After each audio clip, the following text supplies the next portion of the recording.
BBC বাংলার অধিবেশন প্রবাহতে আপনাদের স্বাগত। আজ আপনাদের সাথে লন্ডন স্টুডিও থেকে আছি মানসী বড়ুয়া।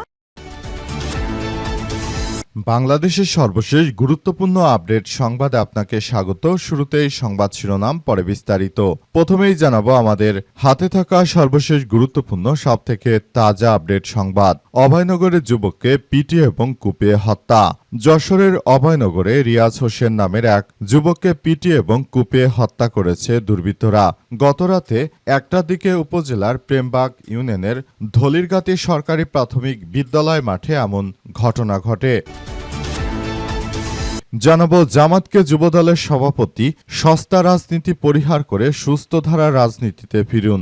বাংলাদেশ জাতীয়তাবাদী যুবদলের সভাপতি আব্দুল মোনায়েম মুন্না জামাতের প্রতি আহ্বান জানিয়ে বলেছেন যে সস্তা রাজনীতি পরিহার করে সুস্থ ধারার রাজনীতিতে ফিরে আসুন। আজ রাজধানী নয়াপল্টনে বিএনপির কেন্দ্র কার্যালয়ের সামনে অপপ্রচার ও শিষ্টাচার বহির্ভূত রাজনীতির বিরুদ্ধে আয়োজিত প্রতিবাদ সমাবেশে তিনি এসব কথা বলেন। এদিকে বাংলাদেশ মিয়ানমার সীমান্তের ২৮ কিলোমিটার জুড়ে মাইন আতঙ্ক। বান্দরবানের নাইখানছড়ি উপজেলার ঘুমদুম তুমরো ও ফুলতুলি পর্যন্ত বিস্তৃত ২৮ কিলোমিটার সীমান্ত করিডোর এখন মৃত্যুফাঁদে পরিণত হয়েছে। সীমান্তের ওই পারে চলমান সংঘাতের প্রভাবে এই এলাকায় ছড়িয়ে পড়েছে স্থল মাইনের ভয়াবহ ঝুঁকি। গত ১.৫ বছর এই করিডোর মাইন বিস্ফোরণে অন্তত ৩৫ বাংলাদেশি হতাহত হয়েছে। এর মধ্যে বিজিবির বেশ কয়েকজন সদস্য রয়েছে। এরপর জানাবো বড়লেখা সীমান্তে অনুপ্রবেশের দায়ে ভারতীয় নাগরিক গ্রেপ্তার। মৌলভীবাজারে বড়লেখা বিওসি কেস্ট্রিগুল সীমান্ত এলাকা থেকে অবৈধভাবে অনুপ্রবেশ করার দায়ে এক ভারতীয় নাগরিককে আটক করেছে বিজিবি।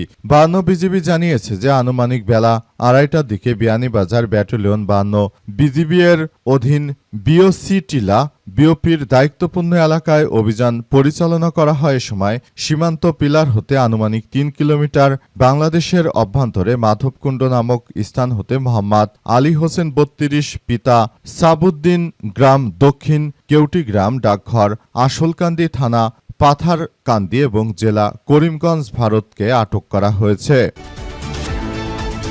এবং সর্বশেষ জানাবো লন্ডনে এনসিপির ইউকে অ্যালায়েন্সের নাগরিক সংবর্ধনায় হাসনাত আব্দুল্লাহ বললেন, সবার জন্য সেবা নিশ্চিতের আগে বিশেষ কোনো সুবিধা নেব না।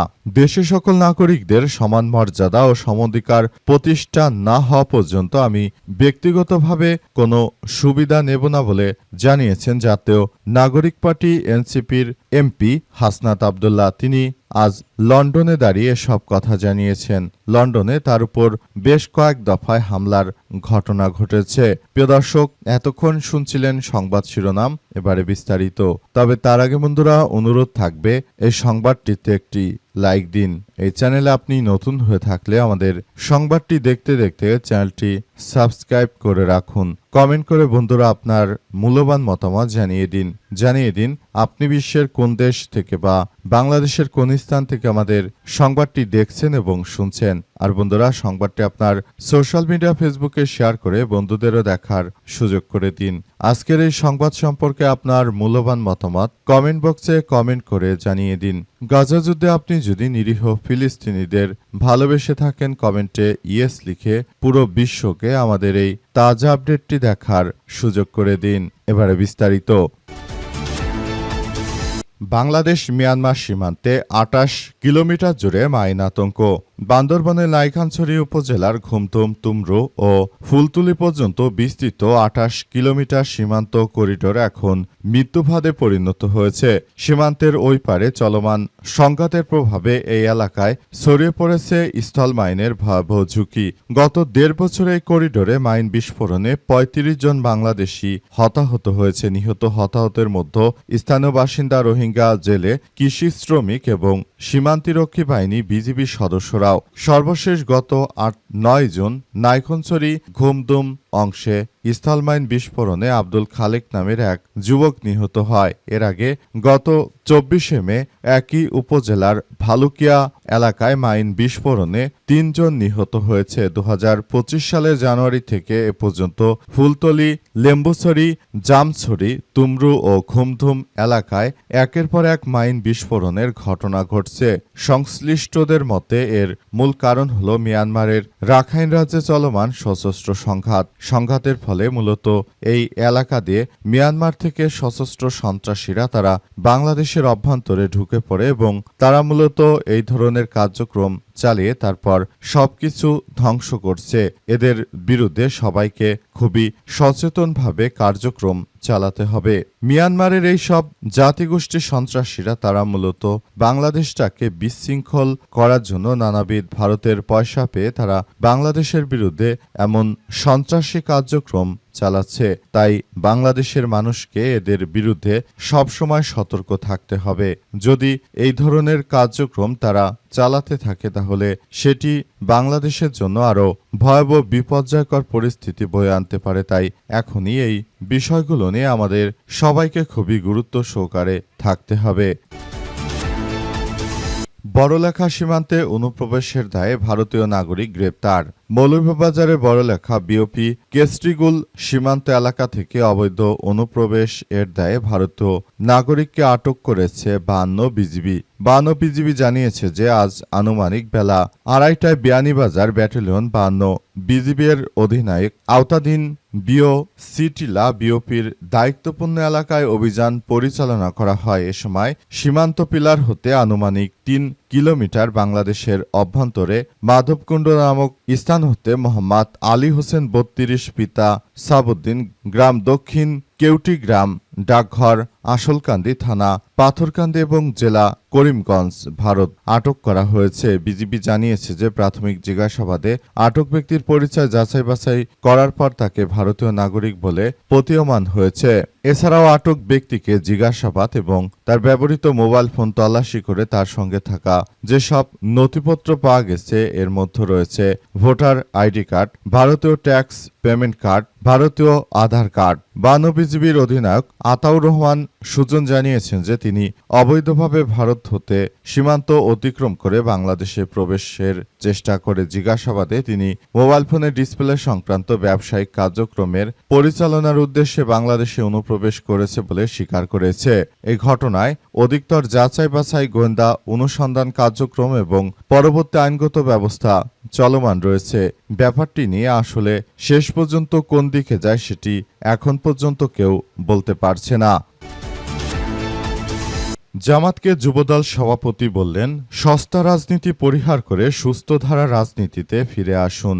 বাংলাদেশ জাতীয়তাবাদী যুবদলের সভাপতি আব্দুল মোনায়েম মুন্না জামাতের প্রতি আহ্বান জানিয়ে বলেছেন যে সস্তা রাজনীতি পরিহার করে সুস্থ ধারার রাজনীতিতে ফিরে আসুন। আজ রাজধানী নয়াপল্টনে বিএনপির কেন্দ্র কার্যালয়ের সামনে অপপ্রচার ও শিষ্টাচার বহির্ভূত রাজনীতির বিরুদ্ধে আয়োজিত প্রতিবাদ সমাবেশে তিনি এসব কথা জানিয়েছেন। ঢাকা মহানগর দক্ষিণ যুবদল এই কর্মসূচির আয়োজন করে। কর্মসূচি অনুযায়ী তারা বাংলাদেশ জামাত ইসলামকে উদ্দেশ্য করে আরও জানিয়েছে যে জামাত ইসলাম তারা যে ধরনের রাজনীতির সঙ্গে সংশ্লিষ্ট এই রাজনীতি বাংলাদেশে চলে না।